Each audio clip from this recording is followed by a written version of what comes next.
Hi, നമ്മുടെ digital marketing ചെയ്യുമ്പോൾ ഒരുപാട് പ്രോബ്ലംസ് വരുന്നുണ്ട്. ഞാൻ ഏകദേശം 8 വർഷത്തോളമായി ഡിജിറ്റൽ മാർക്കറ്റിംഗ് ചെയ്തിട്ടും ഏകദേശം ഒരു 250 എബോ പേജസ് ഹാൻഡിൽ ചെയ്തിട്ടുണ്ട്. മൾട്ടിപ്ലൈസിലുള്ള ബിസിനസ് പേജസ് ഹാൻഡിൽ ചെയ്തിട്ടുണ്ട്.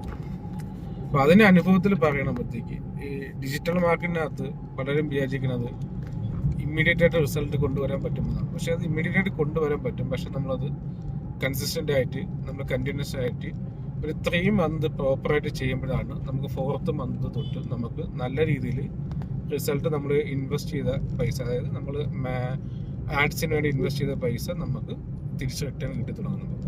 ഇത് പലരും എക്സ്പെൻസ് ആയിട്ടാണ് ഈ മാർക്കറ്റിംഗ് കോസ്റ്റിന് എക്സ്പെൻസ് ആയിട്ടാണ് കാണിക്കുന്നത്. പക്ഷെ അതിനൊരു ഇൻവെസ്റ്റ്മെന്റ് ആയി കണ്ടു കഴിഞ്ഞാൽ തീർച്ചയായിട്ടും റിട്ടേൺ നമുക്ക് കിട്ടുന്നുണ്ട്.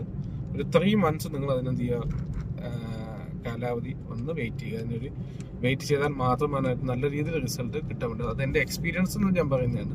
അത് ഏത് ബിസിനസ് ആയാലും ശരി തന്നെയാണ്. 3 മന്ത് പ്രോപ്പറായിട്ട് ചെയ്ത് കഴിഞ്ഞാൽ നമുക്ക് 4th മന്ത് തൊട്ട് നമ്മൾ സ്പെൻഡ് ചെയ്ത് എത്രയാണോ ഇൻവെസ്റ്റ്മെൻറ്റ് അതിൻ്റെ റിട്ടേൺ നിങ്ങൾക്ക് ഷോർട്ടായിട്ട് കിട്ടും. അതൊരു 10x മുതൽ വരെ നിങ്ങൾക്ക് അതിനെന്ത് ചെയ്യാൻ പറ്റുന്നതാണ്.